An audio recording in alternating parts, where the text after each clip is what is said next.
ठीक है, तो ये है हम लोगों के पास इलस्ट्रेशन 57।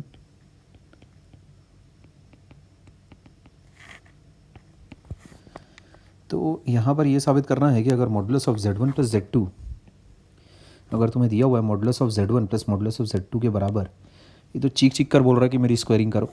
ठीक है, खैर, तो इसमें अपने को ये साबित करना है कि argument of Z1 will be equal to argument of Z2, ये चीज़ साबित करनी है। ठीक है भाई, तो स्क्वायरिंग अगर मैं करता हूँ तो देखो क्या मिलेगा मेरे को।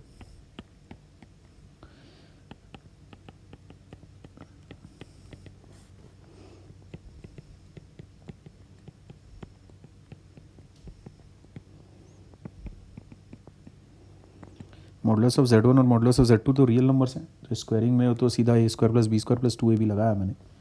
अच्छा, LHS की जो स्क्वायरिंग है दैट विल गिव मी ये,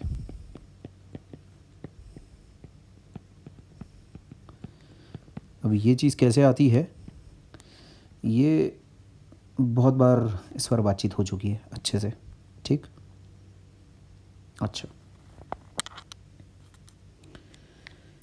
तो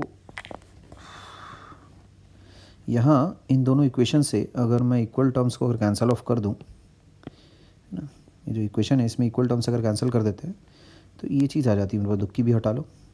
इससे मैं ऐसा बोल सकता हूँ, real part of Z1 Z2 bar equals इतना।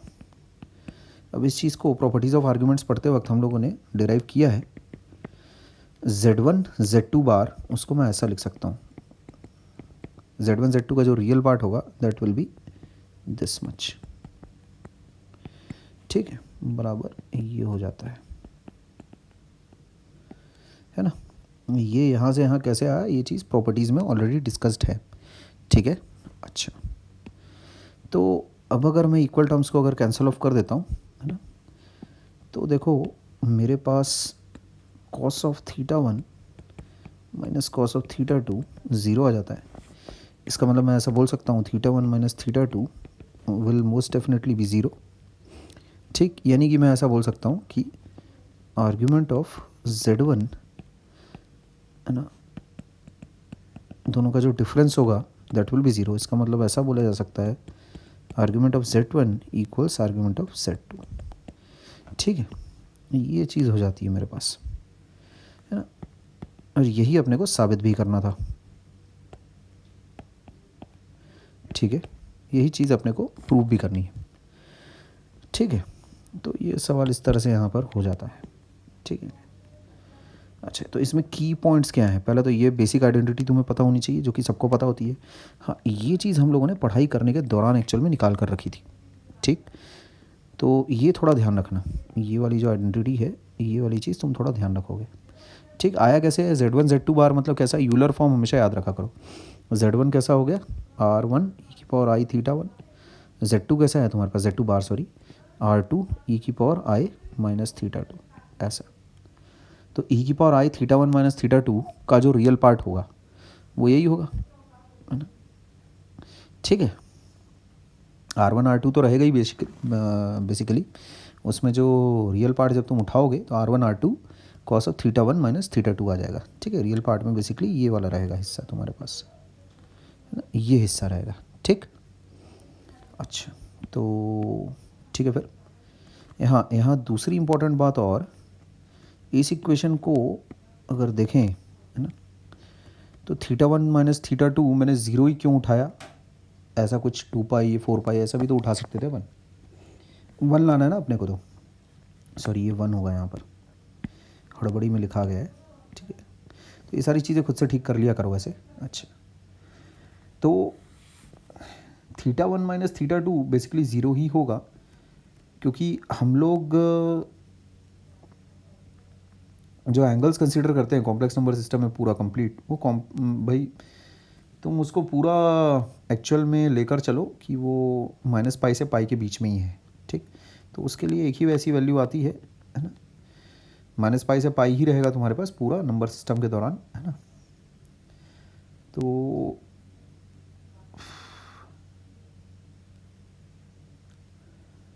थीटा वन जो रहेगा वो भी तुम्हारा रहेगा माइनस पाई से पाई के बीच में, और जो थीटा टू रहेगा वो भी रहेगा माइनस पाई से पाई के बीच में। ठीक। अच्छा, तो यहाँ देखो मैं ये बोल सकता हूँ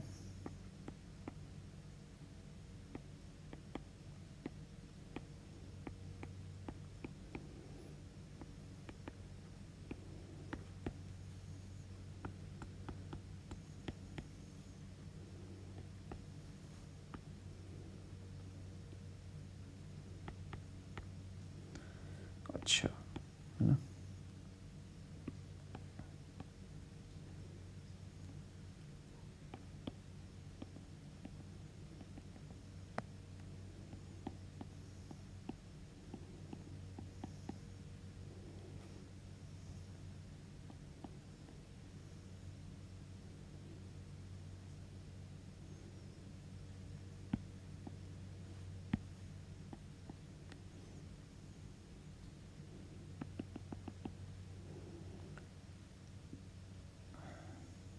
ठीक, तो माइनस टू पाई पे तो नहीं दे पाएगा, ज़ीरो या टू पाई तुम उठा सकते हो। ठीक है। अच्छा, तो यहाँ कायदे से वो ज़ीरो भी हो सकता है या तो टू पाई भी हो सकता है। ठीक, जो आर्गुमेंट ऑफ z1 है ना। अच्छा, तो यहाँ देखो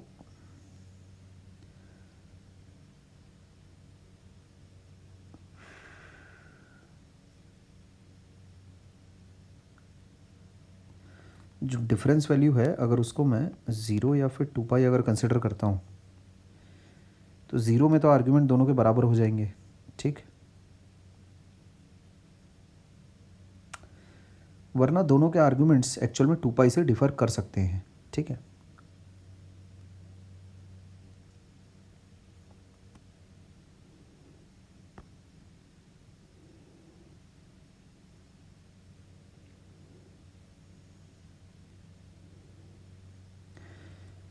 तो इसमें कायदे से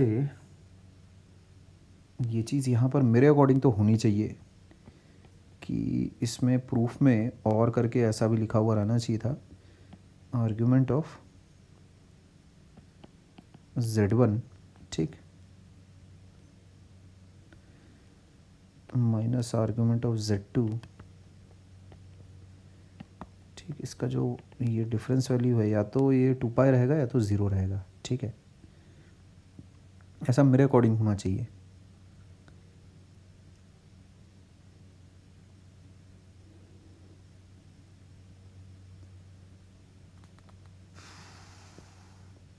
ठीक है।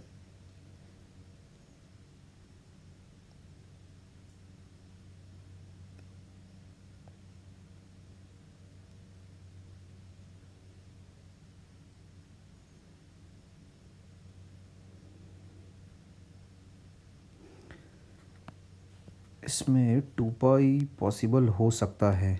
ठीक है क्या?